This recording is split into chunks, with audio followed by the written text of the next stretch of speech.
Right, welcome to the Gaming Lounge podcast, episode 41. Once again, I'm your host, Sebastian, and I'm joined by Dory. How's everything going, Dory? Hello. As is the current theme of my winter, I have gotten sick yet again from one of my coworkers, but luckily this time it just passed after a day or two.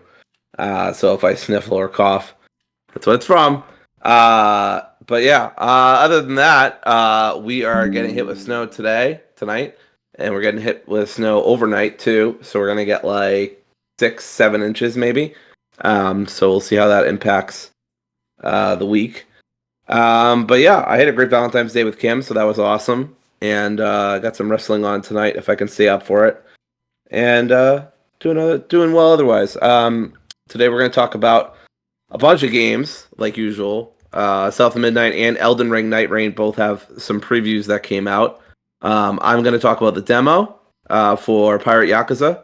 And then we'll talk about the state of play, which just happened, which had a lot of good stuff. Nothing massive for me personally, but lots of good games that I was interested in. All right, so let's start with South of Midnight, the final preview before it comes out. First, I'm getting this from IGN, so this is IGN's impression of it. So as we've talked about, it takes place in a southern, like, gothic dark fantasy in the bayou of Louisiana, and the influences include Beast of the Southern Wild and Pan's Labyrinth. That's one of my favorite Del Toro movies. Have you ever seen that movie, Dory? I Pan's haven't Labyrinth. yet. I haven't seen Pan's Labyrinth yet. But yeah, it's kind of on my list of movies that I eventually want to get around to seeing. Yeah, it's one of my favorite movies of all time. And it has mythical creatures from this, as you would expect, and folklore, and it has a cool protagonist. It says the gameplay overview took place in chapter 3 of the game, so the person was able to focus on the combat and the exploration of the game. The main character's name is Hazel. She's a weaver, and she uses magic-based abilities, which she can like pull, push, and stun. And she fights ghostly enemies called is it Haints? I think that's how you Yes, pronounce it. Haynes. Yep. Combat is fun because this is what the impression was. Combat is fun, but it's not anything revolutionary. There's minor issues with the auto lock mechanics and the camera Yep. movement, so there's some issues there. But they said the game's vibes and the atmosphere and the storytelling make up for all the the combat's shortcomings. So it shines in a lot of areas, but gameplay is on the weaker side of it, or hurts it. Not the weaker side, but it hurts it a little more. So the story takes place around ghosts, environmental disasters, and it mentions like historical trauma. Uh, it says clearing out corrupted areas feels cathartic, both for the environment and the spirits. The world is rich with folklore elements, including a giant talking magical catfish that acts as Yeah. a narrator and a guide. Exploration includes platforming, puzzle solving, and uncovering ghost stories that piece together a large mystery. The animation is stop motion, as we talked about before. Is a cool like it's like a handcrafted aesthetic to it. Um, Players who just like the style can turn off stop motion effects outside of the cutscenes, though. So if you don't like that, you can turn it off outside the cutscenes. So that's a cool feature if you're not a big fan of that. And then the person noted that there is some frame rate issues in this game, but that could possibly be polished before launch, so it might not even be an issue, but we'll see. So the final thoughts overall were that it has some rough edges, but the game's world, storytelling, and emotional depth shine through. And it says the developers are targeting 60 FPS on the Xbox Series X by release, although I'll be playing that on PC. And the game is shaping up to be a deeply moving experience that can have a lasting emotional impact. So, Dory, what did you think of this impression overall? Like, how did you feel about it? Yeah. I'm excited for the game. I haven't played any of the studio's work before, but this is looking good. I think that there is probably going to be a really strong emotional core at the center of this. about families and about heritage and tradition and stuff like that and culture. I think that'll be really good. I love the aesthetic. Personally, the frame stuff doesn't bother me. Some people in the comments were saying that they didn't like it, which I mean, you could, like you said, you can just turn it off for everything except the cutscenes, which I understand. They built that into the game, so to take it out, they'd have to make basically two different versions of every single cutscene, and obviously that would be a huge hassle, especially for a studio that's on the smaller side. So yeah, I mean it's looking great. I did notice those combat issues. I'm not really surprised. We already kind of knew that this was not going to be, it's not going to be God of War or something like that in terms of how good the combat feels. But I'm still confident that it'll feel good enough. Though that auto lock thing is weird to me. That's one of the things that really stood out to me. I feel like we shouldn't be having auto lock issues anymore in 2025. I feel like they really should have figured out how to lock on and how to lock off. I mean, that's like a Kingdom Hearts 2 issue, which even then wasn't really a big issue, but that's like a Kingdom Hearts 2 like kind of era style issue that you don't really see as much anymore, at least not in my experience.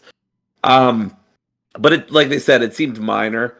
So I have hopes that they'll either tinker with it or that it won't affect things too much. I'll be getting this on Game Pass, so either way, it's not a big deal for me. I mean, unless the game bombs and gets fives or sixes, even if it's sixes or and sevens, I'll probably still check it out because I really like the intention and the kind of game that they're making. I'm sure not everything's going to click with me. This will probably be a strong 7 or maybe even an 8 if I really like it. But I'm still looking forward to it, and it being on Game Pass is a great call because I feel like this game's not going to sell as well outside of Game Pass. But yeah, it still looks great, and I'm excited to see what happens with it. Yeah, the one thing that would make me feel pessimistic towards this game is that Compulsion Games is doesn't have the greatest track record yet. I mean, I thought Contrast was a great little indie game. I got it on the PS Plus like when it first came out. Like this was like an early, like I want to say one of the first, if not the first PS Plus game on PS4, and I really liked it. But it was a very simple puzzle game using shadows and platforming and stuff like that. And then We Happy Few was not great, not good at all. Really, it was disappointing. So the gameplay concerns doesn't surprise me, but I am optimistic overall for this game. I think this game is going to be good. I agree with Dory. I don't think it's going to be anything like phenomenal. I don't think it's going to make a game of the year contender, but I can definitely see it being like a cool 7, 8 out of 10 game, which is awesome. Um, yeah, so I am very interested in getting it. I am not getting it on Game Pass. I'm getting it on Steam, but we'll see on reviews. But even if the game gets like a 75, 80 on Metacritic, I'm still interested in this game. So I have no issues with this game unless it really bombs. But I don't see that happening. All right, moving on to Elden Ring, Nightreign hands-on preview. So people got their hands on the new Elden Ring game. So this game is a co-op action RPG from Software, and is shifting away from its traditional Souls-like mechanics. The players form 3-person teams to explore the world of Limveld, a reimagined Elden Ring setting. It features a day-night cycle that impacts combat, exploration, and survival. So the night tide mechanic in this game says daytime the players level up and battle enemies and prepare for the night. The nighttime, a storm called Night's Tide shrinks the battlefield, and that intensifies the encounters. And the third night leads to a climatic boss fight. And then it says it introduces new character classes with unique traversal and combat abilities. It features Night Springs and Spectral Hawks, adding movement and tactical depth. The game retains From Software's signature challenge, but with a more accessible, multiplayer-driven approach. It's multiplayer focused, but it's not really a live service. Despite its co-op mechanics, the game is not a live service title. All content is available at launch, and there is no ongoing microtransactions. So it's not a live service game at all. And I believe it is launching on May 30th, and it's pretty much on everything besides the Switch. And it says a bold. It's a the final thoughts are a bold experiment blending Elden Ring's world with roguelike survival elements, aims to appeal to a broader audience while retaining From Software's hallmarks of difficulty and atmosphere. So, Dory, have you looked at this at all, or Yeah, I did watch this. I thought it looked good, honestly. Jesus, if there's I guess this is a strong statement from me, but if there is one uh Souls game that I would ever like proper Souls game that I would ever give a shot, I think it would be this. Just because you have the backing of other people with you. And it's not a traditional Souls game, obviously, it's very co-op focused. I liked that there was no fall damage. They noted that you can jump from basically everywhere. You don't take any damage, which is not the usual. Of course, you often get tricked in Dark Souls, standing on things that collapse under you, and then you fall and die. Classic Dark Souls moment. But at the same time, I do have the hesitancy of a general Souls game, because I don't like getting frustrated with video games, but being able to work with other people, you basically have like a few different classes. I really liked the quicker class. I don't remember all the class names, but there were like three different classes. I think there was Wizard, Warrior, and basically Rogue. Um, and the Rogue is very quick moving and very like fast strikes and can get out of the way, but maybe doesn't do a ton of damage, but can easily evade. I'm paraphrasing from memory. But I really liked that, and the reviewer said that that was their favorite and seemed like the most OP or best one. So that's pretty exciting for me. Definitely a faster combat style in some ways than Elden Ring. It just seemed like, obviously with more players, there's just going to be more going on at a time. You can face hordes, you can fight bosses. It's basically all leading to, like Seb said, this huge, big fight with this one boss at the end, and then you go over and do it again, I guess. So I don't know if there's a big story mode component, but I think it's just going to be mostly about the gameplay and not about the story. Although, of course, Dark Souls is known for kind of putting its story in its collectibles and very rarely in its cutscenes. So it's possible that that could be fleshed out. The closing in of the battlefield and all that stuff is interesting. So I wonder what they'll do with that. But yeah, I mean, from the graphics perspective, it looks great. From a gameplay perspective, it's just Elden Ring, but just some small differences here and there to make it, like they said, more accessible. No fall damage. I feel like there was a couple other things too. Gameplay seemed a little bit faster. Like I said. But yeah, I watched the preview a few days ago, so I'm not remembering everything that IGN said. But yeah, that was my impressions of their impressions was pretty positive. So it looks like a good time. Again, I don't know if I would buy it, but if there was any Souls game I would play, it'd probably be this one, just because of the added ease of entry, because you have people helping you, especially if they're like Souls veterans or whatever. So that was my takeaway. yeah, I'm generally interested in it. I love Elden Ring. It's one of my favorite games of all time. Probably my top 10 games of all time now. I've beaten it twice, and I beat the DLC. But I'm kind of need a break from Elden Ring, so I'm not sure I'm in the mood to jump back into Elden Ring. I just did a second playthrough last year, and the whole DLC, which was another 40 hours in itself. So I'm kind of burned out from it. So I'm not sure I'm gonna pick this one up, but it definitely looks cool, and I'll keep my eye on it, and I'll probably watch videos of people playing it and stuff like that. But I'm not sure I'm gonna be getting this personally, so we'll see. But yeah. But everything that I'm seeing looks cool. All right. So let's move on to spotlighting a game.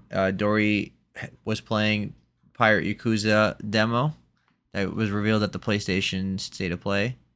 So can you tell us about the demo, please? Sure. So there's not actually, unfortunately, a lot to say. It's a very short demo.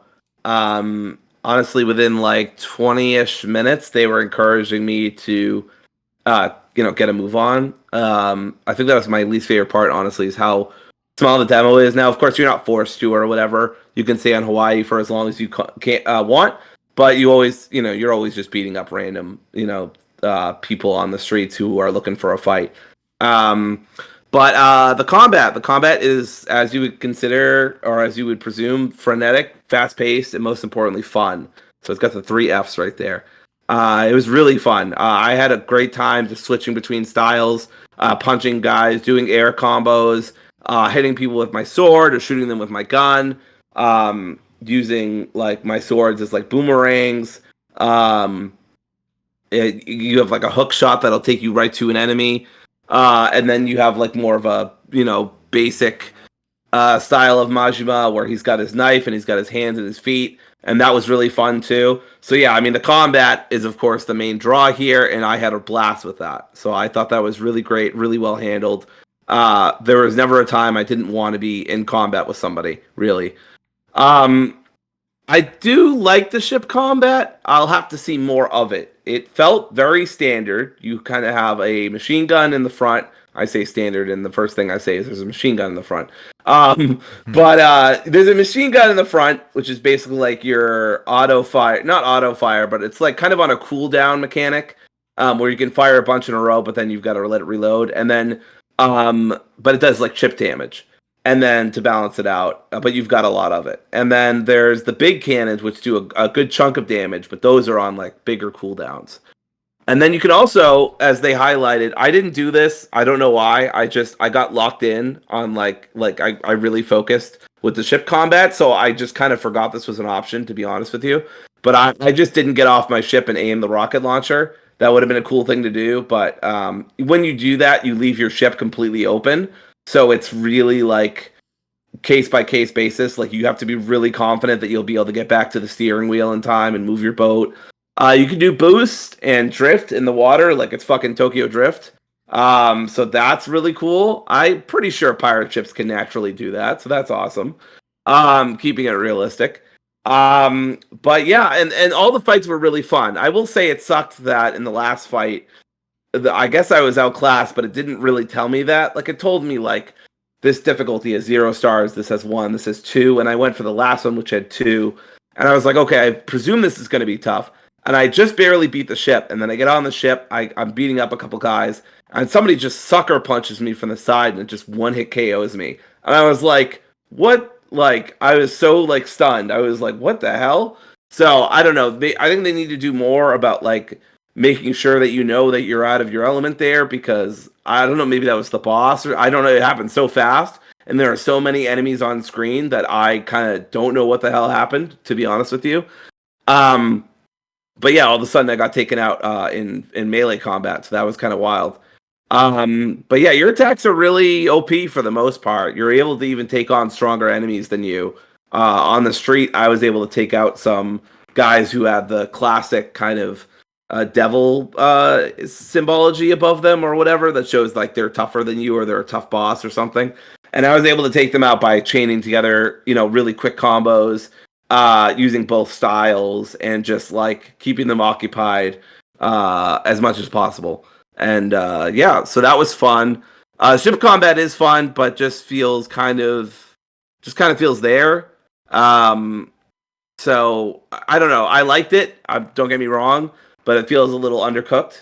But I presume that's just because it's early game, and you'll be able to do more as time goes on. So I wouldn't get too worried about it. As it was fine. I didn't dislike it, but it didn't blow me away either. Yeah, it's just kind of there. I enjoyed it, but I wouldn't go out of my way for it. Yeah, but yeah, again, you probably upgrade your cannons and upgrade things more as things go along, and that probably makes it more fun. So we'll see. I don't know. The story was basically nothing because I played a 30-minute demo. You're going after this guy who is on Madlantis, and that his name's Keith. So that's basically it, and we don't know what he's done, but you just know you got to get back at him for messing with your crew, presumably. So in this case, literally your crew, your pirate crew. So yeah, I mean, this is set somewhere already well into the game, like a lot of demos are. So you already have some powers to play around with. For example, I had the summons; those are really fun. I just fed a bunch of people to sharks that spawned out of nowhere. That was pretty awesome. I just played a guitar and fucking Final Fantasy summoned a bunch of sharks. So that was awesome. Trying to think what else. Graphics look great. That's no surprise, but it looks really good. Um,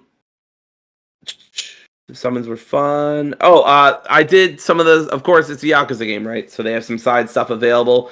Shogi, baseball, darts, karaoke. There might be one other. I think gambling is another option. So within the demo, you have like 5 different side things you can do. So that's cool. I did about 3 of them. Shogi and gambling didn't really appeal to me. So I did the karaoke, which was a blast. Obviously, it's always a blast. I rushed to do karaoke. I was like, everybody get out of my way. So I was excited to do that. And then I did the darts, which was okay, but I had no idea what was going on. I don't play darts and I have no background for it. So I have no idea the rules or what was going on. But yeah, Kim and I were both trying to make heads or tails of what was happening. And then I played the baseball game. Now, usually I don't like the baseball game. I didn't like it in Yakuza 0, and I don't like it anywhere else I've seen it. But I really liked it here. I felt like the UI was really intuitive. It's kind of like a puzzle within a baseball game where you're trying to hit these explosive barrels, and they'll knock down other barrels, and then eventually you can get to the chest that has points inside of it, basically. And I got an S rank on my first try, so I was really pumped about that. I expected to like completely flunk, but eventually I got the timing down pretty quickly, actually, and I got an S rank, so that was awesome. Usually, like I said, I don't enjoy those games. But yeah, that's about it. There's really not a lot to talk about. The dialogue is same old Yakuza. I enjoyed it. Um, and yeah, I enjoyed the demo overall, but this really felt like, I don't know, giving you like a spoonful of something before giving you the whole bowl. Like it tastes good, but it's like I want the rest. There's just not a lot on offer here, and it's fine. It's a free demo, but I've seen better demos from big companies like this, so it's a little disappointing that RGG kind of just threw out a demo. I almost kind of wish they hadn't, just because there's really nothing here besides the combat. Of course, that was the star of the show for Yeah. me because there's so little story to talk about. So yeah, that was my impression. It not a lot to talk about, but I enjoyed what I played for sure. And I'm sure the full game will be a lot better than just a hour long, if you really stretch it out, demo. Yeah, I mean that's not a big deal for you. I mean you already day one as soon as the game was revealed, so they already Right, have your money. So it's not really a big deal. I think people that really want to play this game are already sold on it, so for sure. I just give people a taste of it. So I think it's fine, I suppose. All right, so let's jump into the last topic of the night, the state of play, which we have a lot of games to talk about. Even if people were underwhelmed, which they shouldn't be, because I feel like people are always underwhelmed by state of plays. Yeah, everybody's always disappointed and upset that they suck or whatever. But every state of play, I feel like, it was okay. There's a lot of games that I have interested in and I want to get on PC. So we'll talk about every single one or there's some DLCs I might just skip because it doesn't appeal to any of us. But I'll do is we're gonna do at least 95% of it. All right. Starting with Monster Hunter Wilds. We don't have much to talk about. Neither Dory and I are Monster Hunter fan, and it was just like a reminder. Hey, it's coming out end of the month, the 28th. You get some DLC with it. And then it was just a reminder from Capcom that it's coming out. It's gonna be a big seller for PlayStation and Capcom. It's gonna be PS5 is relying a lot on third party this year, and Monster Hunter is gonna be one of the marquee high selling games of the year. So this obviously is no shock that this game would appear at State of Play. Dory, everything to say before I move on to the next game? I have nothing. Okay.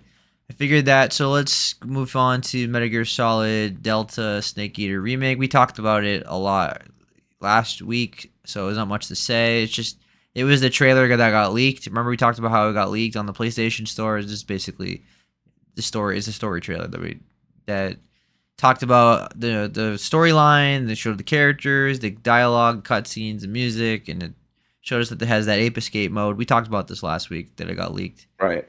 All right, so let's move on from that.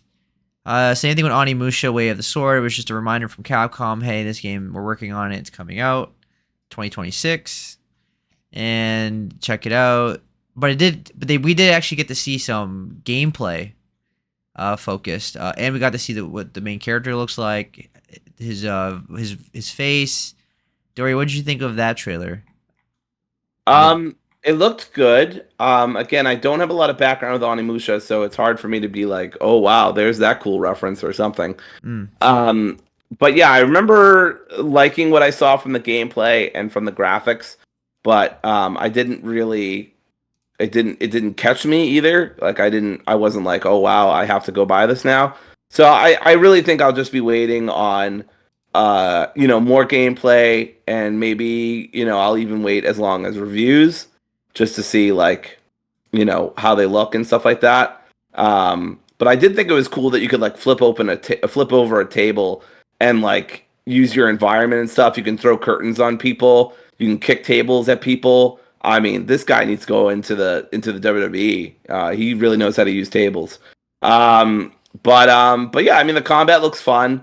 Looks very arcadey. I like it. You can split people open. That's pretty cool. The effects look really cool. There's of course bosses you can fight. You can dual wield swords. Yeah, that was about the whole trailer, and I enjoyed it. But again, I'll be waiting on more gameplay and maybe reviews too to see if I want it. Yeah, the combat looked good, but the fixed camera angle was a little jarring sometimes. But it looked pretty good. I think people were talking about how the likeness of the character is from a dead actor that died in 1997. They're still using his face, which Capcom has done before with other Onimusha games. So That's weird. yeah, but that was a conversation that was going on. But this is a new protagonist. His name is Miyamoto Musashi. I think that's how you say his name. Musashi, yeah, sounds right. Yep. And he has like a really goofy personality. It looked like a lot of fun. Obviously, Onimusha is about fighting demons and absorbing the souls of them when you kill them. And it looks like an Onimusha game, just with better graphics, and it looks great. I was really into it. I'm probably day one on this.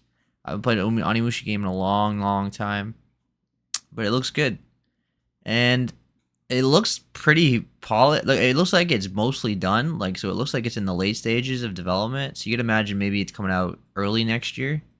It says next year, so I'm gonna imagine that it's gonna be in the first half because it looked good. Yeah. Polished. Anyway, moving on. Then they also showed Onimusha 2, the remastered. We already knew about this from their Capcom show, but it was just hey, it's coming out May 23rd, and it has higher resolution graphics and it has modernized controls. Obviously, the original game has like tank controls, the fixed camera angles. Onimusha is like Resident Evil, but was with samurais instead. Pretty much the same kind of control scheme.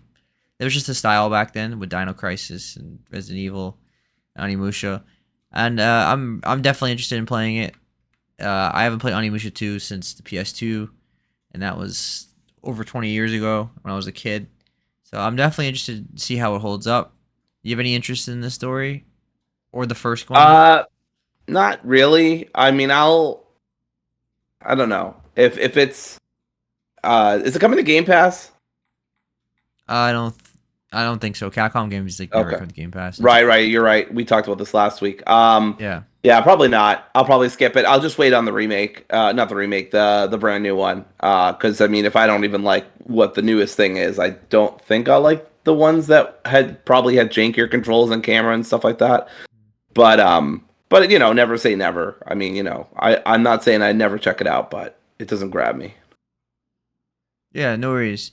All right, so let's move on to see the one problem I have with websites that cover these things is that they're all in their own order.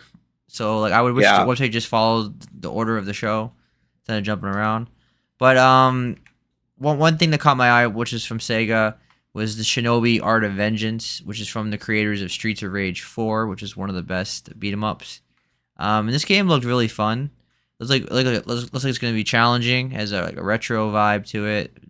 Play as a ninja. A lot of platforming. Dory, did you find interest in this one?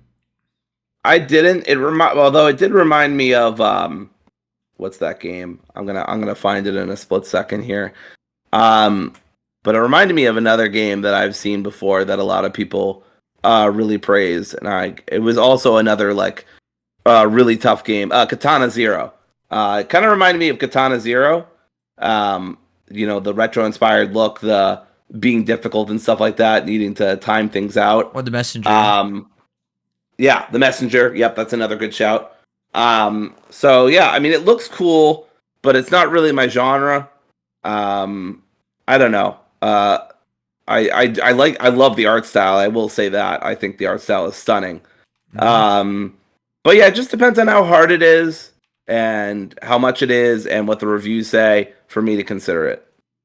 Although, just keep in mind that this series has been around since the '80s, so it's not like a new game or anything. It's a well known Okay. Sega series. So I've never heard of it. So this series influenced those games that you mentioned. So right. Okay. they're just bringing it back. Sure.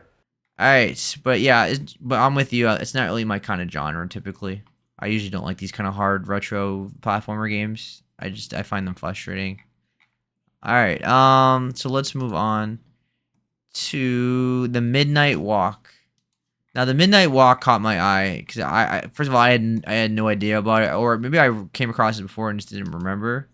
But like they started with two guys holding like puppets basically, and that's basically how the whole game is. It's like handcrafted, and it's like stop motion, and it looks incredible. The animation alone, I play this game just for the animation alone. I love everything about the art style of it, and then turns out it's a first person shooter, Yeah. and then Who saw that coming? and it's VR, so it's as double whammy on that one. I didn't expect any. Usually these kind of games tend to be third person like platformers or something like that, but Yeah. like in this case, it's a first person shooter, and it's like high pace, in your face monsters. So it's like a horror. It's kind of a horror game too. Yeah. So Dory, what did you think about this? I'm excited. This looks awesome. This was one of the games that I really want. I love this comment on the PlayStation. This was one of the most interesting games of the showcase from Zerumins 9438. Graphical fidelity can only take you so far. It's what you do with art direction what makes a game draw you in within seconds. I totally agree with that. The art design here is incredible. I'm a huge sucker for claymation. I grew up on Wallace and Gromit. We've talked about it before, Chicken Run and stuff like that. So I'm a huge sucker for it. I loved Harold Al Halibut last year. exactly. I was just about to mention it. I love Harold Halibut. That's another great game. Obviously, this is very different. This is horror based, first person shooter, which is weird. It's like Nightmare Before Christmas vibes. Yes, Nightmare Before Christmas vibes for sure. I'm very into it. I'm all about it. I don't mind a good FPS here and there, as we'll talk about later. So I'm looking forward to this. I'm probably day one on it, unless it bombs, but I doubt it. This looks incredibly polished. If it's got a good weapon variety, which I can't believe I'm saying about the Midnight Walk, then I'm even more interested. But this is from, I want to mention, the same people who did Lost in Random, which I loved. I thought that was an underrated gem. You could see it. Yeah, you can absolutely see it. Yeah, it's from the same creators of that founded Moonhood. And it just looks awesome. I'm really excited for it. It's probably one of my top games from the showcase. Not the top game, but yeah, it's up there. I'm obviously pretty excited about it. So yeah, all hail Moonhood. The game looks great. I'm excited to play it on May 8th. Is really, I mean, I know that feels far away, but that's actually really soon. So yeah, looking forward to it. Yeah, I like Lost in Random for the same reason I've said about this game. So Yes, makes sense. They've nailed art direction. Yeah, May 8th is a great release date. It feels far away, but it really isn't. It's only a couple months away, and that's probably day one for me as well. I believe you can even buy it right now. All right. So moving on, Directive 8020, which is the next supermassive Dark Pictures game. Uh, and I guess it's giving off like the Thing vibes, I suppose, Yes. and or Among Us if you want to be gaming. Yeah. But these games, I played all of them. I like all of them, but I don't love all of them. Ironically, the best game that they've made is Until Dawn, which is not even a Dark Pictures game, but Until Dawn is like the first one, and it's still the best one. Dark Pictures games they're mid to average to sometimes good. It really depends on the game. Some I really liked, and some I just like eh. But they're not that long, so they're worth a fun playthrough around Halloween. And this game comes out on October 2nd.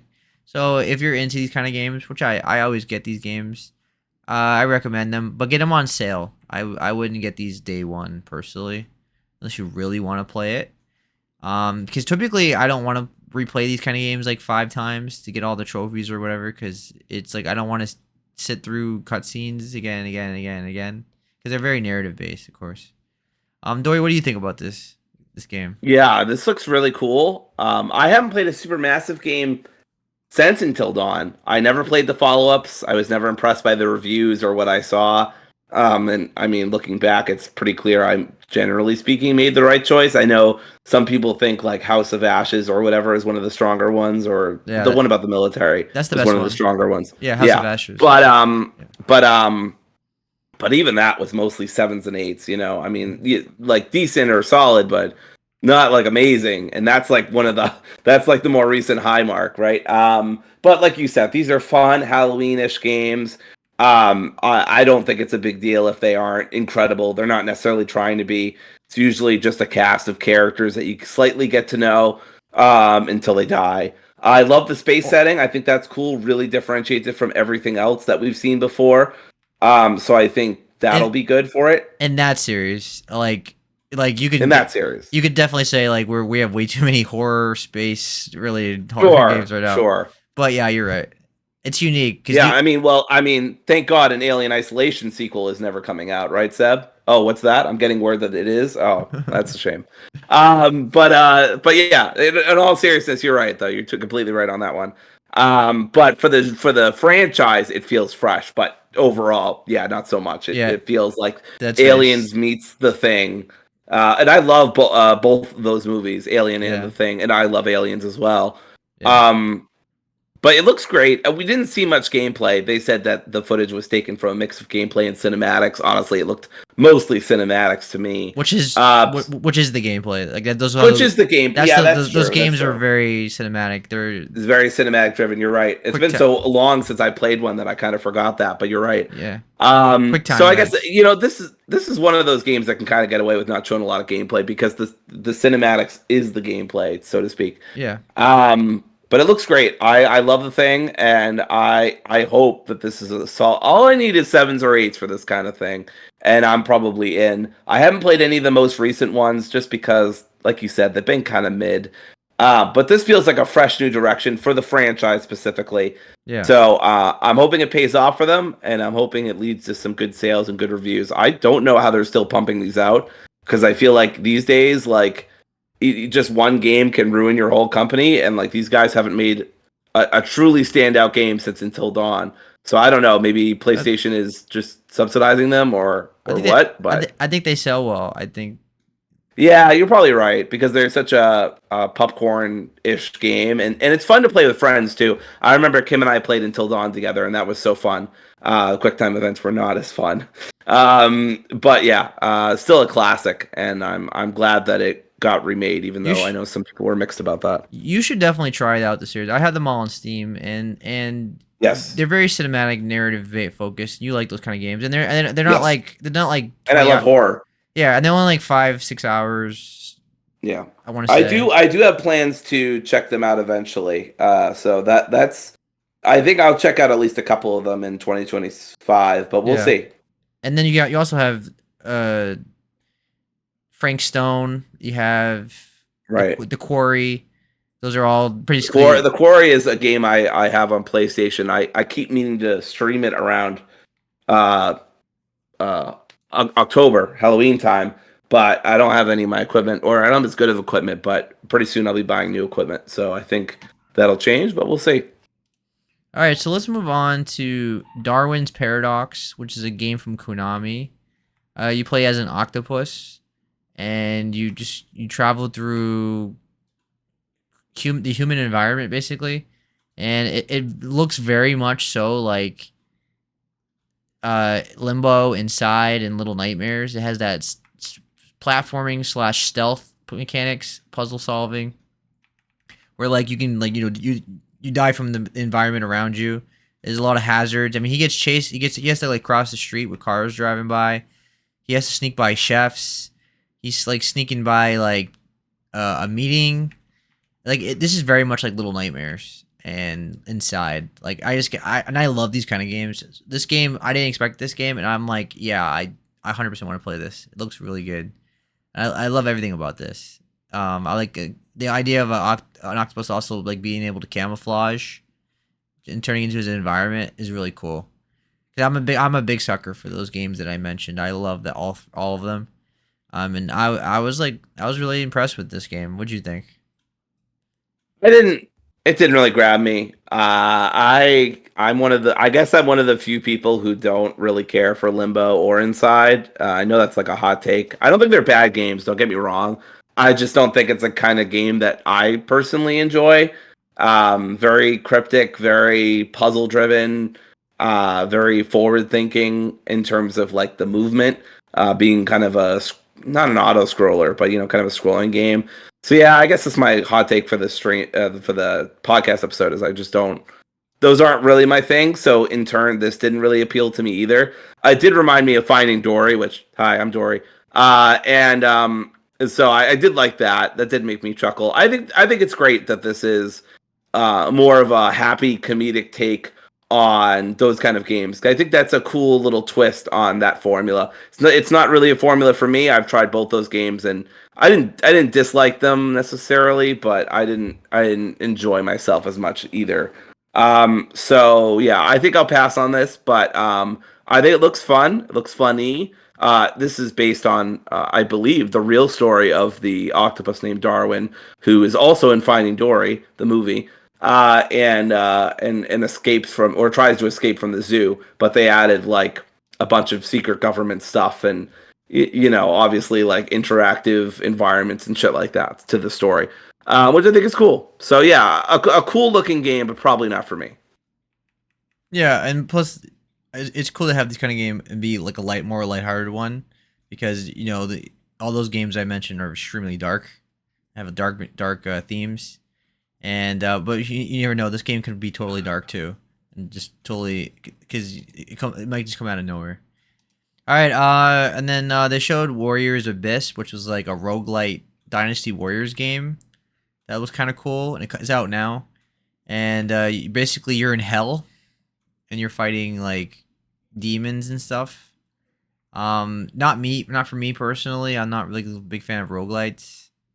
But like I could see this being a huge hit for a lot of people. Like if you like that Vampire Survivor kind of game. What do you think, Dory? Honestly don't even remember this one. What was the standout for this one? I don't even remember this one. Warriors X roguelite. Oh, okay. Warriors Abyss. It was like I don't even. Yeah, it was kind of fast. Yeah, but it's like a 2-minute trailer.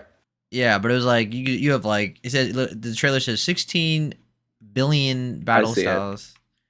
I see it. It's not absolutely not for me. This feels like cheap.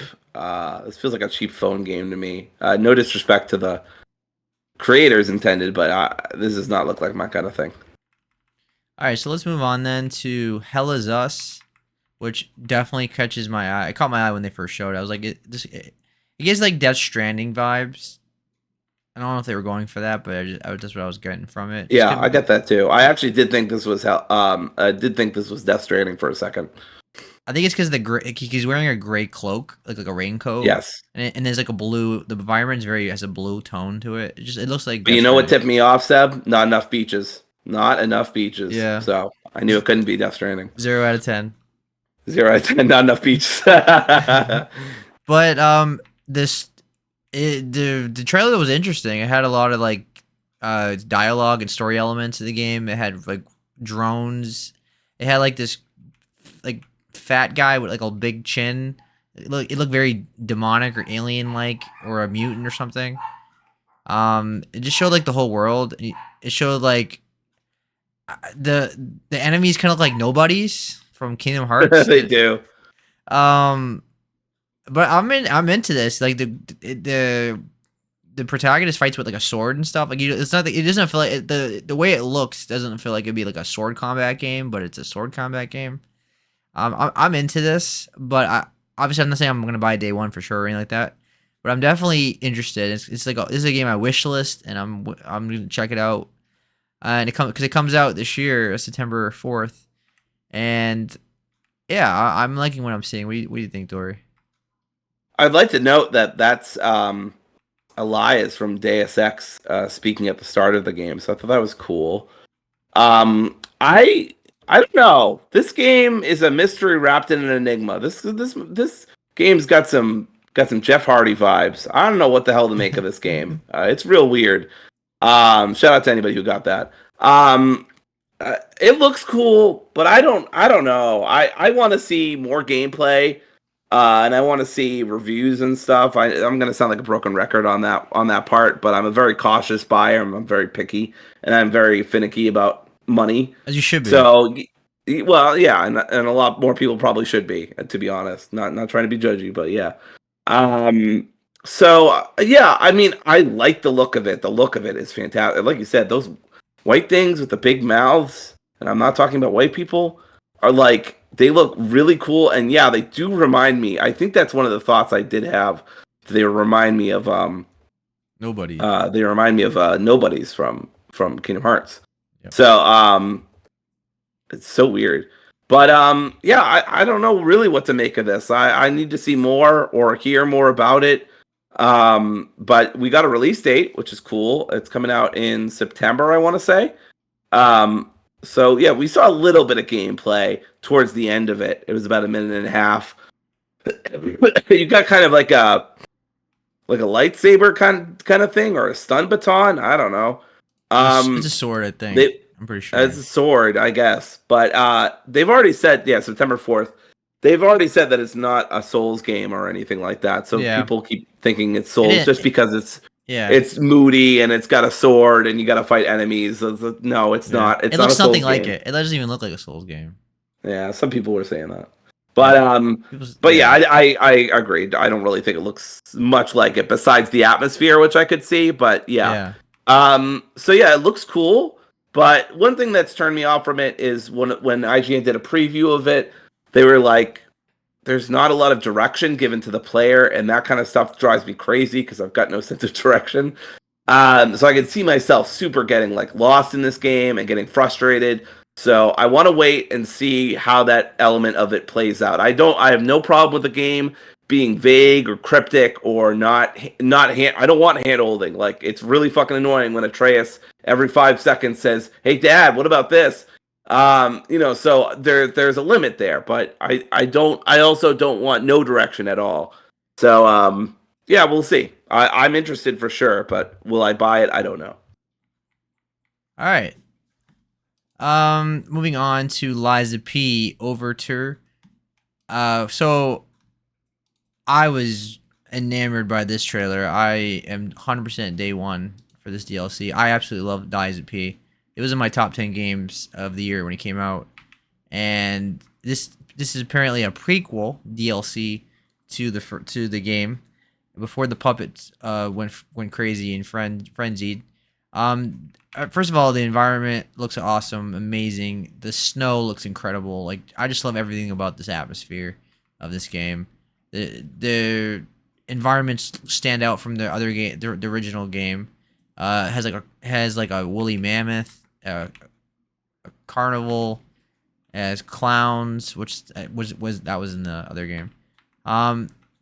Yeah, it just looks really awesome. Like, I'm sold. I mean, obviously Liza P is a difficult game. It's a very hard game, but it looks like it looks like more Lies of P, but like just as good. And yeah, I am 100% day one on this. What do you think, Dory, about this Yeah, trailer? Liza P is a game that certainly I respect and appreciate, but isn't the kind of game that I'm probably going to be going out of my way to play.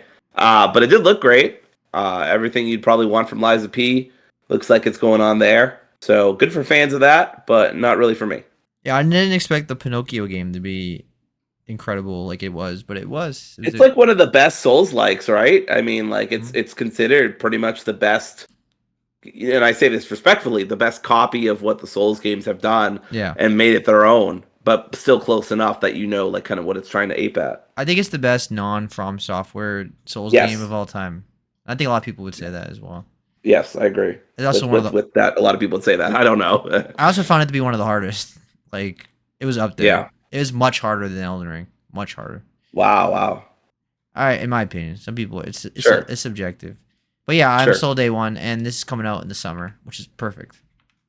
All right, moving on to Dreams of Another. I had no idea what was going on in this trailer, but first of all, I was thinking like, is this Dreams? And here we go with James. I'm like, oh, here we go. But no, it's Dreams of Another. It's a third-person shooter, but instead of destroying things with guns, you build things with guns. So it changes that dynamic. And that was the whole game. It was like it's very pixel, has a unique art style. I'll give it that. The art style is very different. I love when people take chances and do something different than what we usually see. Um, and it's a VR game, which is cool, really cool as well. Like the particle effects look awesome, and this is probably gonna look really pretty on in VR. And but I really thought this game was made in Dreams. I thought this was like a Dreams game that someone made and released it. But Yeah, that's the top comment too, is that somebody thought it was made in Dreams. yeah, Even the tag for it from PlayStation is Dreams from 2020. yeah. So I thought like maybe Media Molecule made this, but guess not. It's a Japanese game, from my Hmm, understanding, because they had a weird. Japanese guy talking Right. about and Q Games, or was it Japanese game? Q Game. That sounds familiar. What did they make? Kyoto. Yeah, they're Japanese. Yeah. It, I think the theme is very cool. It doesn't really grab me in terms of like wanting to play it, but I love the art style. I think it's very pretty.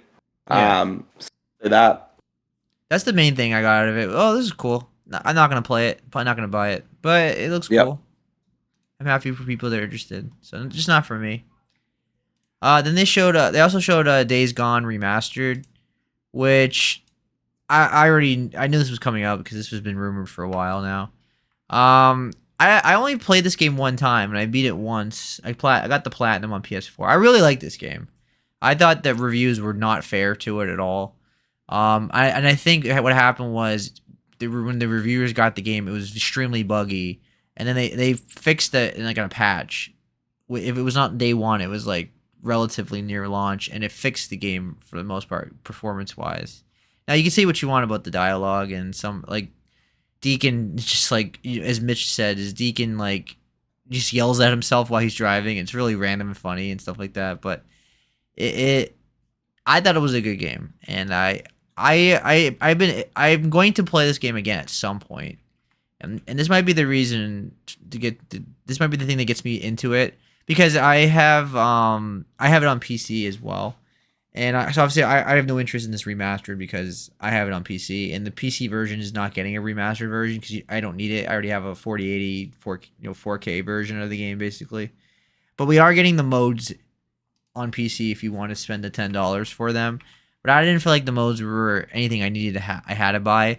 I thought the coolest thing that they showed was the Horde mode, where all the zombies on screen, I was impressed by that on the PS4. So I can't even imagine how cool that's going to be, like on a PS5 Pro or a PC, of how many zombies they can fit on screen. Because that was genuinely the best part of the game. Like that was really fun.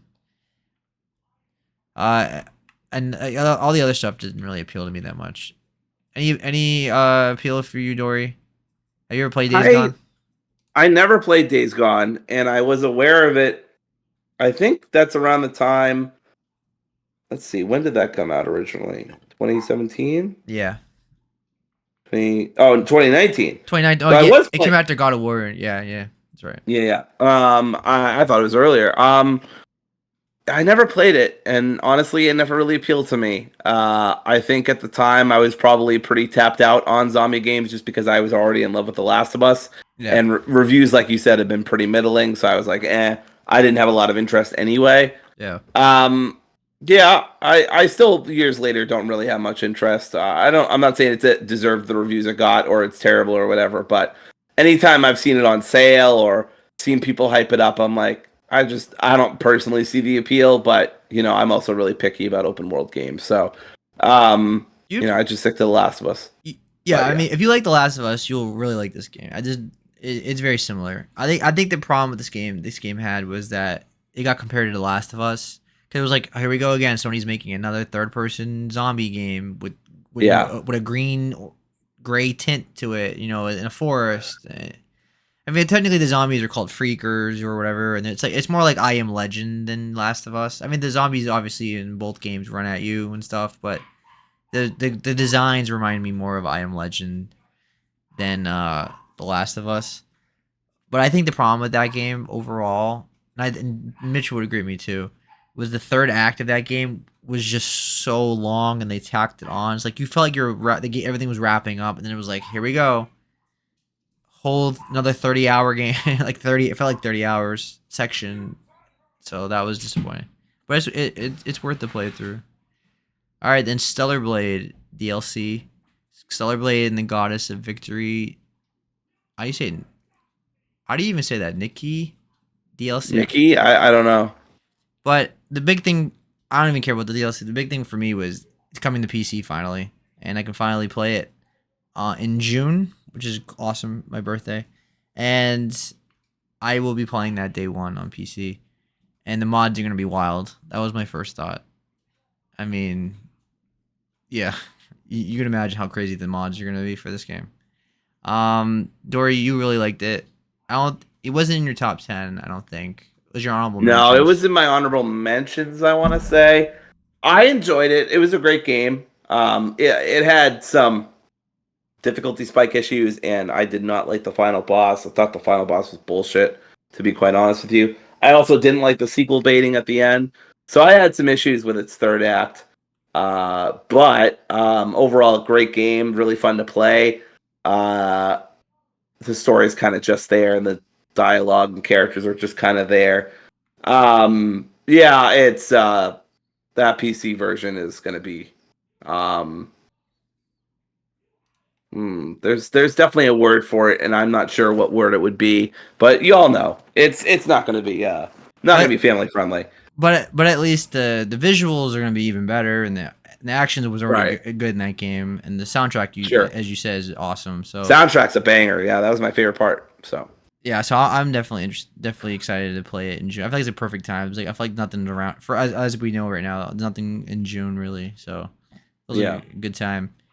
All right, so yeah, I will getting it on PC in June. So moving on to Blueprints, which is like the few indie games shown at this state of play. It's like a puzzle mystery game. That's what I was getting out of it. Like there's a manor with like 45 shifting rooms. Does it interest you at all?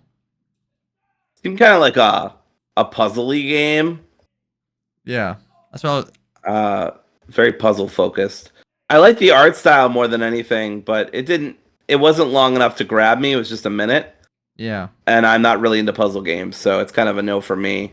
Yeah, I wasn't really into that at all. The gameplay did nothing for me.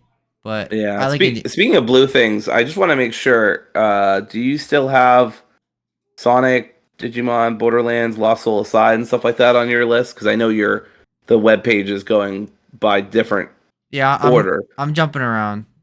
Okay, all right. I just want to make sure we get to those games. Oh yeah, we're definitely good. I'm trying to get the faster ones done first, so we can just Sure. Okay, that makes level up. sense. Yeah. So Abiotic Factor, which is on coming to early access on PC first, and then it's gonna come to PlayStation in summertime. It was like a multiplayer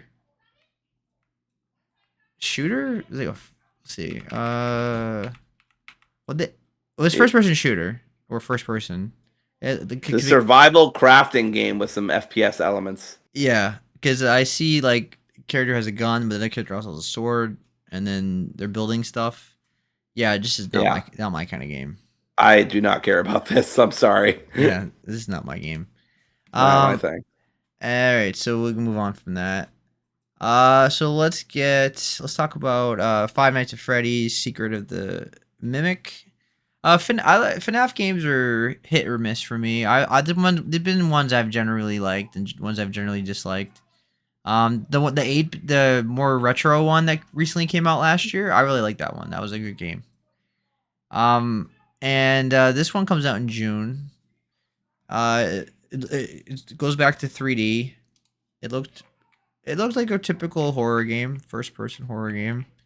Um, I don't know what else to say about it. Like it looks like a FNAF game. Yeah. No interest personally. I have a theory about why I'm never interested in FNAF games. Call it a game theory if you want. Um, but um, but yeah, in all seriousness, I no interest. FNAF games never have interested me.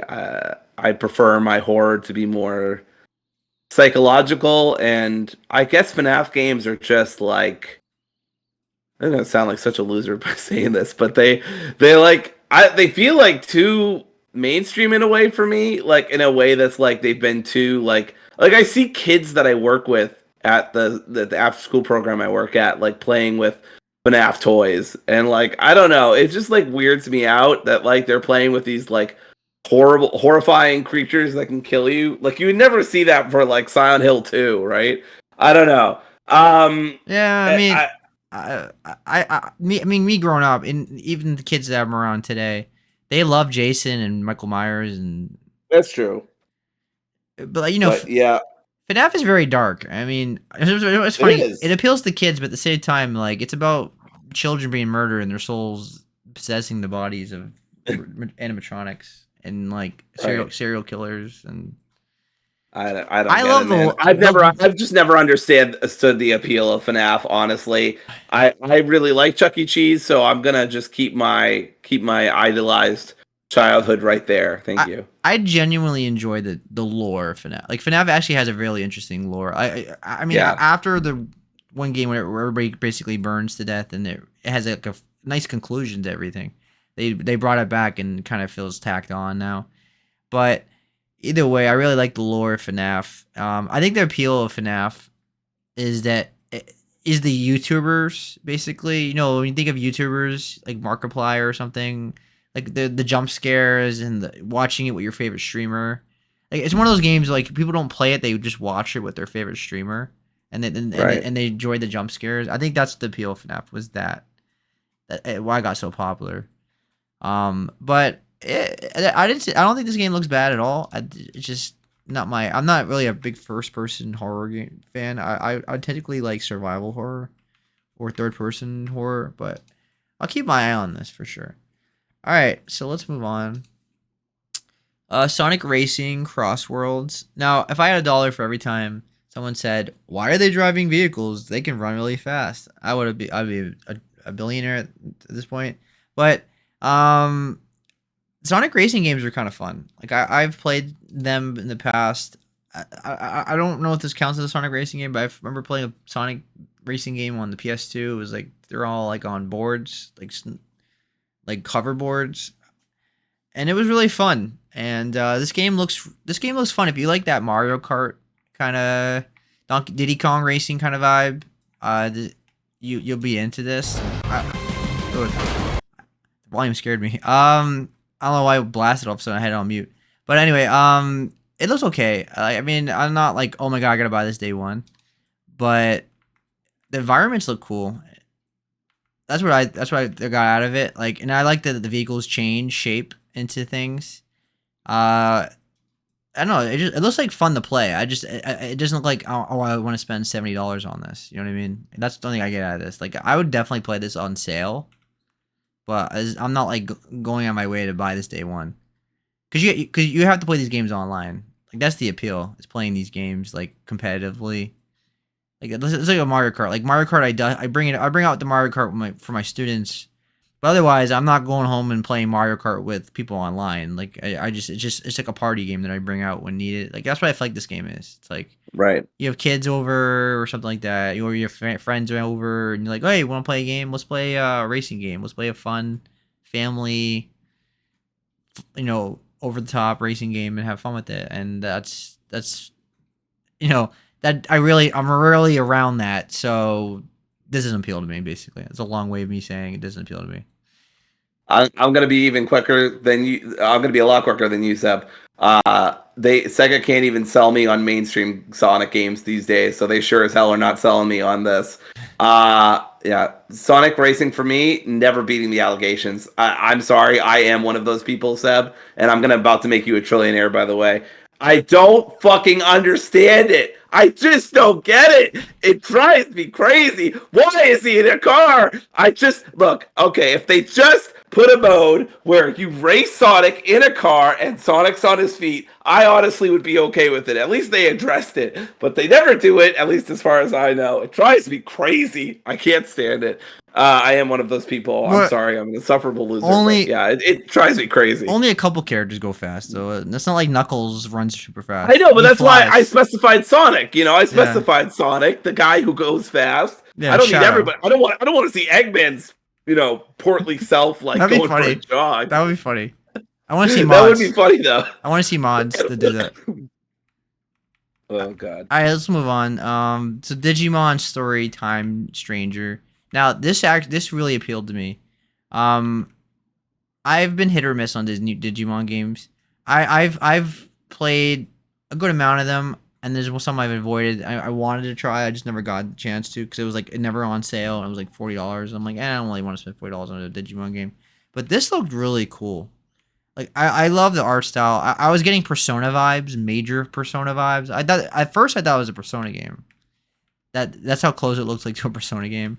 But I didn't see the Atlas logo anywhere, so I was like, okay, this is not a Persona game. But yeah, I really like everything about this. I love the art style.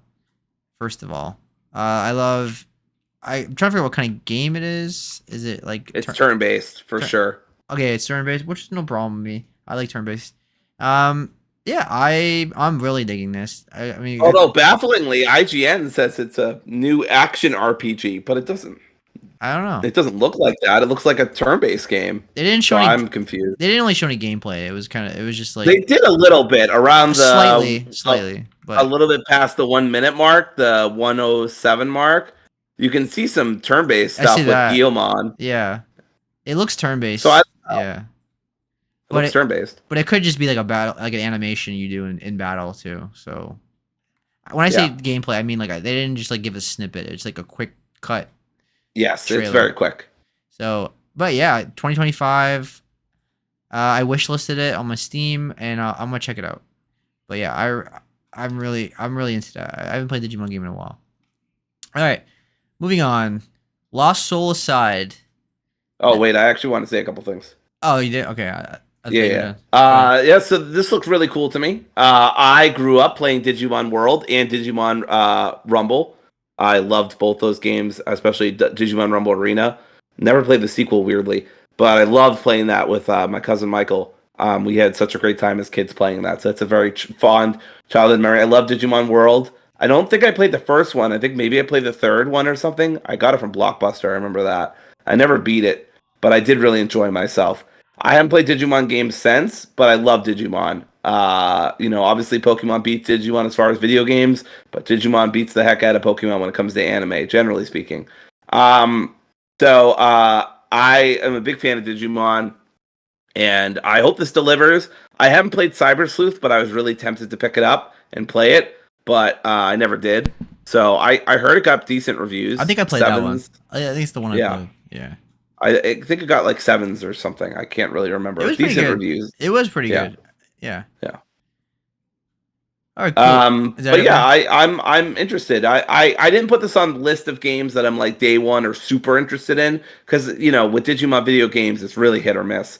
So I'm just waiting for reviews. I'm waiting like Seb said for more gameplay.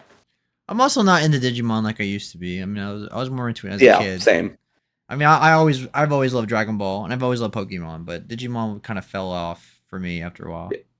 Yeah, that's fair. All right, so Lost Soul aside, which has been in the making for feels like 30 years now, is finally getting a release date. The pre-orders open the 19th. Lost Soul aside is that Devil May Cry like game that we've been seeing gameplay snippets of for years now. It feels like, and it looks awesome. It looks badass. It looks like Final Fantasy 15. I mean, that's the comparison people keep making. Oh, it looks like Noctis from Final Fantasy 15, which makes sense because this game's been in development as long before. I feel like before that game even came out. Yeah, it looks like Devil May Cry Final Fantasy, and that combination sounds amazing. So I am sold. I am getting this probably day one. This is my kind of game. I'm very interested. This was one of the first games I added to my list that I was really interested in. 20, Gameplay looks phenomenal. The graphics look great. I definitely got big FF vibes from it, which I have nothing against. Don't care that it's clearly liberally using that, but that's fine. Gameplay looks really fun. Graphics look very flashy. I got some Horizon vibes too, just from the futuristic aspects of it. There's I a see part that. specifically Yeah, there's a part specifically where he's going through like a triangle shaped door, and that really reminded me of the dungeons that Aloy goes into. I forget what they're called. And The there's a mountain. cauldrons. And there's a mount. Yeah, I call it. And And, there's a big and there's a mountain. mountain. Yeah. Yeah, so it looks really good, and the gameplay looks good. The graphics look good. I'm probably day one as well. I loved Devil May Cry 5, and yeah, apparently this has been. I've never heard of this game. Slash, I forgot about this game, but it's like Mm. 10 years in development apparently. Yes. So when this game started development, I was in All my right. mid-20s, barely. I've been waiting this game for a long time. I remember when this was revealed a long time ago. Like this is before Final Fantasy 15. Like Yeah. this game feels like a game that came out in 2014. Which no complaints. It looks badass, and I'm day one. So yeah, did they give us a release date though? Let me check. May 30th. May 30th. Oh, cool. Yeah, and I don't know. Maybe I'll pick it up on PC, or maybe I'll get it on P. I mean, I might just let Seb pick it up. But Yeah. I'm really excited to play this. This looks great, and I love action adventure kind of games. It looks very flashy. I'm all in. Yeah. Feels like May is getting stacked now, but I have to look at things. But a lot of games coming out in May. Doesn't feel like a month that usually It's gets a lot of things. A lot of it's games. gonna be May. All right. Borderlands 4. Dory has no interest in it, but I'm probably day one on this. As much as I don't like Randy Pitchford, uh, Borderlands is always a good time. Borderlands 3, even though it was kind of disappointing in terms of the story and the characters, the gameplay was still fire. And Borderlands 1 and 2 is awesome. And yeah, like Tiny Tina's Wonderlands was fun. So these games are always a great time, and they showed us new vault hunters and weapons and planets to explore and all that stuff. So it was a bigger Borderlands game, and yeah, it looks awesome. So Dory, I figured Dory, you don't have anything to say about it, but No, I do not. yeah. But yeah, it comes and the big reveal was that it's coming out in September 23rd, 22nd. Waiting for the thing to open up. I think it's 23rd. Yeah. Which is a good release date for it. Unfortunately, I had to see Randy say that, but whatever. I was like, ugh. I feel like everybody had a collective groan when they showed him. But Yeah, I definitely did. I immediately skipped ahead. yeah. I was like, whatever you were gonna say, I don't care. But yeah.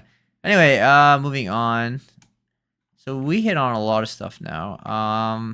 So we can start getting into the really big stuff. The main. We can talk about Metal Eden if you want, or Mind's Eye. Yeah, because there's only a couple of things left.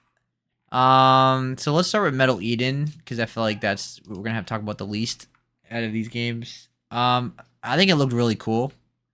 I'm This usually game looks fucking sick, dude. yeah, I think it looks a lot of fun. It's like a fast-paced first-person shooter, science fiction mechanics. Yeah, it It's looks. from the same people who made Ruiner, apparently, but I have no idea what the fuck Ruiner is. And is it? Do we get a release date for it? May 6th. Like I May said, 6th, I yeah. said May is just like stacked this year. It feels like. Yeah, it is. It's getting stacked. Yeah, some people thought this was Marathon at first. That's what I thought too. I was like, is this a marathon? Because we haven't got anything on that game, but it looks like people are saying it looks like. I guess I can see that. People are saying Metroid Prime, Mirror's Edge. Yeah, I can see that. People are really digging it, like because it's really cool. Because it's like a first-person shooter, but it's like but you can run on walls and stuff. It's like very fast-paced, like that. You don't. It's kind of like Titanfall, I suppose. But Yeah, like but more cartoony-ish, has more of like a neon vibe to it. So you like it's kind of like people are saying Doom, like a mecha Doom. Yeah, I can see that too. yeah, Those are all great comparisons because these are all great games.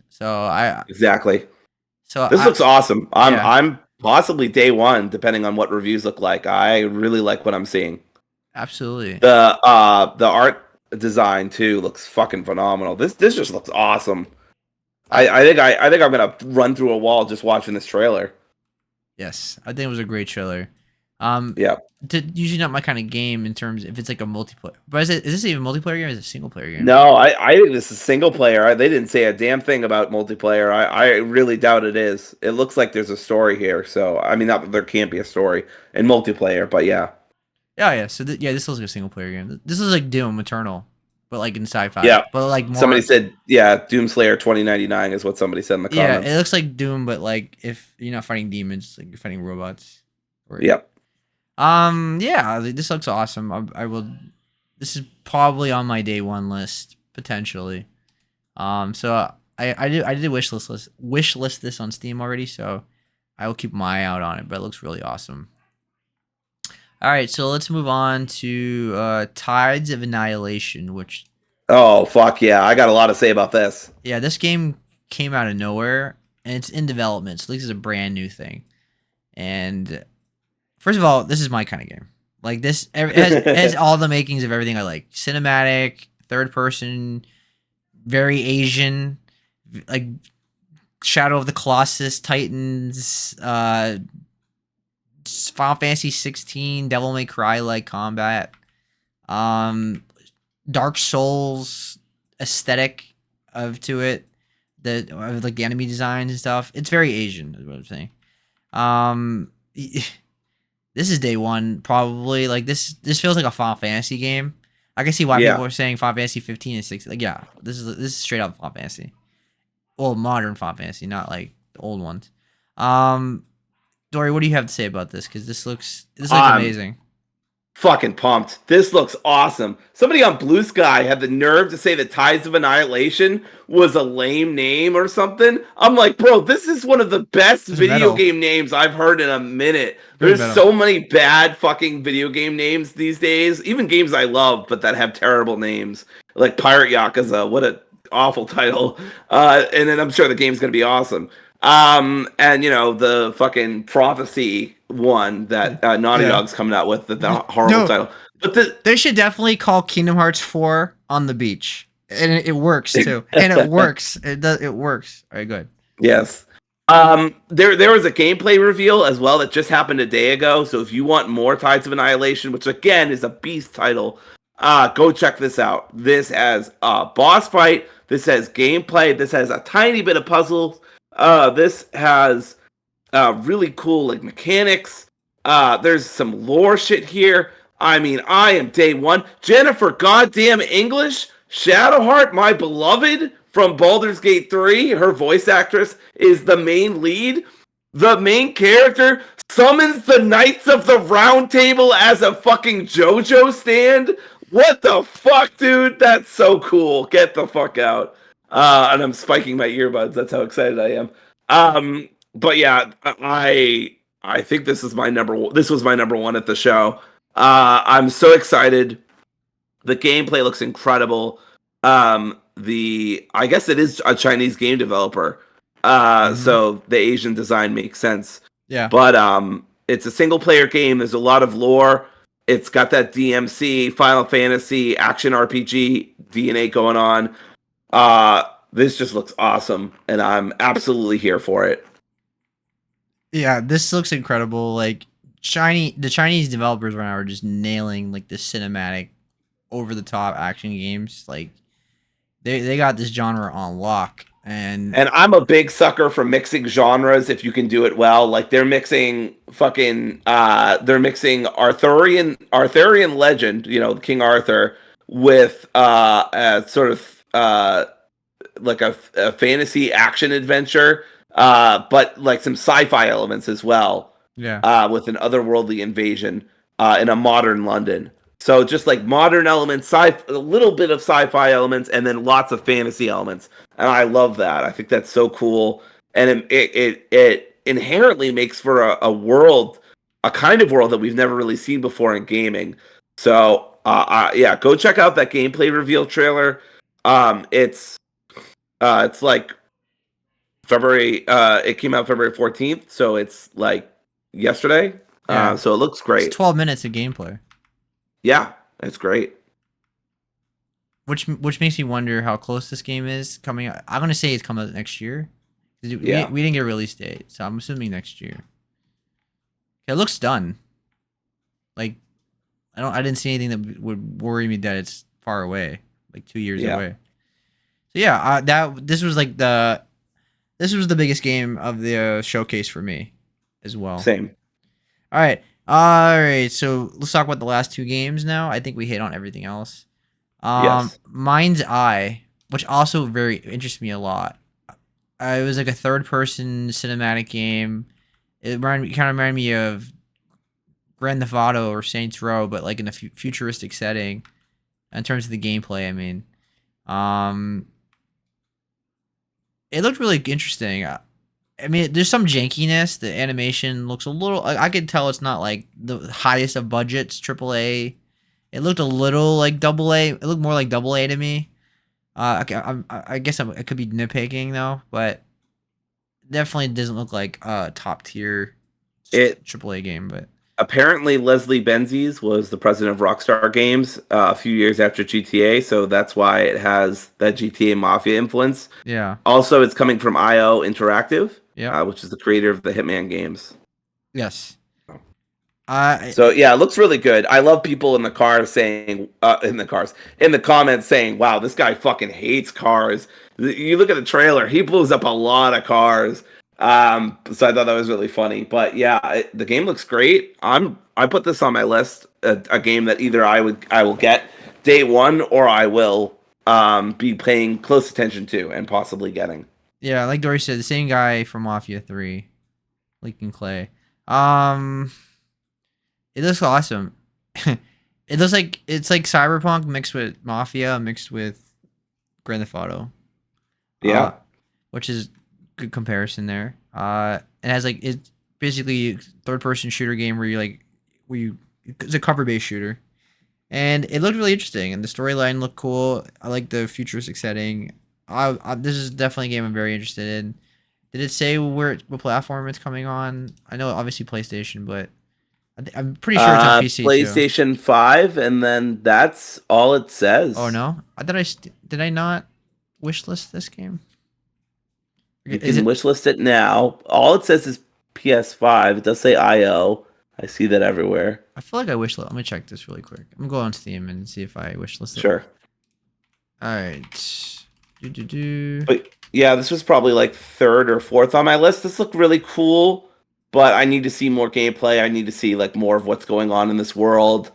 Uh, It's on PC. So Yeah. it is on PC. Okay, great. Yeah, I put it on my wish list already. So yeah, it is on PC. Okay, cool. All right. And then finally, Saros, which is not on PC. Seems like a PS5 exclusive for now. Is Housemarque's next big game. Which as soon as I saw it, I was like, is this Returnal? And I was like, nope, it's not Returnal, but it's Housemarque. I'm like, yeah, that makes sense because this feels like this looks just like Returnal. And then at this point, Housemarque just makes incredible gameplay focused games. All of their games are really hard. but they're good. And this game is probably gonna be nothing different. Obviously, you can tell that they learned a lot from Returnal. Like this feels very much so like a Returnal game, another like a sequel, but it's something different. They've been Um, around for 30 years. yeah, but that is true actually.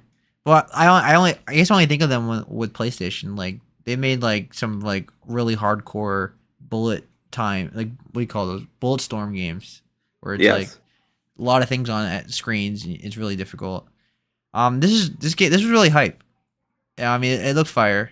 I mean, they didn't really show much, but like the I mean, aesthetic. it literally looked fire. The whole game's about the sun, so it Yeah, literally looks fire. yeah, I that's true. have heard, I will say I have heard, and I sent you this as well, Seb, that Housemarque has taken some of the criticism of Returnal to heart and has made permanent upgrades to your character a little more doable than it is in Returnal. That was probably one of my criticisms of Returnal, is that Yeah. it really felt like you had to grind up that progress to get anywhere, and Hmm. dying was very easy. Although, I mean, I have a video of me celebrating beating that first boss, although I never went back after that. I was so excited.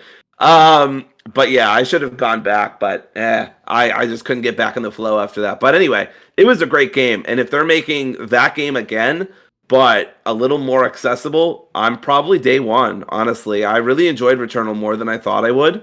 And I just didn't finish it just because like it took me so long to get to that first boss.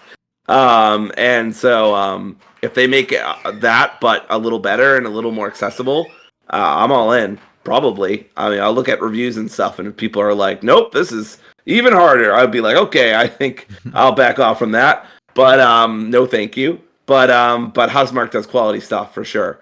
And so I'm very happy to see them back in action. Absolutely. So I'm not saying I'm day one for sure, but I am definitely interested. But since like I've gotten away from PS5, it might be a game I wait on until it comes to PC. But I don't. Did I have I become the PC person that waits now 2-3 years for these games? I don't know. We'll see. Um, it looks great though. We didn't get to see much gameplay, but like everything about it just looks awesome. I trust Housemarque. They make quality games. All right, so that is our show. So overall, like we should rate the state of play. I think it was fine. Like we spent an hour talking about everything. So obviously there was a lot of games to talk about. But Yes, I want to say more than half didn't really interest me in terms of like we can have a conversation about it, but it doesn't mean I'm gonna be sure. buying them. And I feel like I'm only gonna be buying couple of them from day one for sure, and none of them on PS5, just to be fun.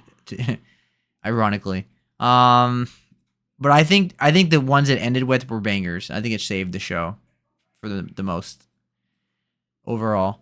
All right, Dory, what did you think? I'd probably give it a 7 out of 10. I'm gonna give it that old IGN. I didn't mean to rhyme there, but I did. I thought it was good. I thought it was a good state of play. There is some stuff that really caught my eye. I want to shout out again the Midnight Walk, Metal Eden, Mind's Eye, Yeah, Saros, Tides of Annihilation. There's some stuff here that looks Lost Souls aside, that look good. That's like 5 or 6 games right there. That's nothing to scoff at. But at the same time, there's a lot of elephants in the room that were not addressed. You know, stuff about Wolverine, stuff about I don't know what's next for various PlayStation owned studios. yeah. Um, No first party again. so yeah, Besides not a lot of Housemarque. first party besides Housemarque, which was obviously the finale for a reason, right? Um, but yeah, I mean, a lot of good stuff here still. So I wasn't let down personally. I did want to hear something about Wolverine, so maybe that was a little bit of a oh well. But overall, I mean, I'm fucking pumped. I mean, Yeah. I didn't have enough games that already looked like they could be incredible, but now Tides of Annihilation and Lost Soul aside is like, hot damn, these games look good. So I'm really excited for the future of PlayStation this year and for the future of gaming as a whole. And well, I would say the Xbox showcase easily blows away Sony and also easily blows away Nintendo. I think Nintendo had a yeah. They I thought Nintendo did, but maybe not. No, they haven't had a Um, show yet this year. they haven't had a show. I'm thinking about the Nintendo Switch reveal, which I'm confusing with it. But yeah, so we'll see on Nintendo. But so far, Xbox has First had the party. best early showcase. Yeah, first party wise. Uh, Yes. yeah, I agree with that. I think PlayStation's relying on third parties still. I mean, obviously they're having a lot of internal issues with moving away from the live service stuff, firing Yep. people, changing management. Um, that we might see things for a while. But again, Dory and I are mostly PC players now at this point. Is that safe to say? I mean, you play on I believe that's PS5, safe to say. Yeah. but you I mean, I mostly play play on Game PS5, Pass. but it's very, Yeah. yeah. Right. And I play on Steam mainly. So this show was, as a third party show, it was good for me. I thought it was like a 7 out of 10 as well. If I was rating this from like a Sony perspective, then like, yeah, it was pretty bad because we didn't get to see any of the first party stuff. But like from a third party, like I'm getting these on Steam showcase, which I always view these showcases like that anyway. I don't hype myself up like people do. There was like at least 10 games that I'm going to be getting, if not day one, in the near future of when they come out. So I thought it was a successful show for me as a gamer, and I have plenty to play this year. So that's what I got out of it. All right. So next week we're gonna be talking about Avowed, and I believe Lost Records comes out next week as well. And then 3 days later is Pirates Yakuza. So we have a lot to talk about. Obviously, Avowed came out already if you had early access, but I was not spending $90 on Avowed as much as I You love can to. also upgrade it in Game Pass for 27, but I still wouldn't do that. Yeah, I'd be more likely to do that if I had Game Pass, but I don't. So Yeah, uh, yeah, for sure. I'm pretty sure Avowed comes out like Tuesday, Wednesday. This is Saturday as of recording, so comes out February 18. It's 3 days. Sunday, Monday, Tuesday. It's Tuesday, yeah. So I will be playing it on Tuesday, and Dory and I will be doing like a full on impression. That would probably be a long topic. Yep. All right, so Yeah, we'll see. we'll talk about that, and we'll talk about Lost Records. And then Yes, I don't think we're going to talk about Pirate Yakuza until the week after. yes, because I want to give that game as much time as needed as well. Yep. I don't want to give an So don't impression. expect us to, and that's another reason I want to play the demo for Pirate Yakuza this week, is so we can talk a little bit more about it this week, and then we'll see y'all in another couple weeks if you want to talk about that. All right, thanks for joining me, Dory. You have a good night. Take care. Bye. Bye, everybody.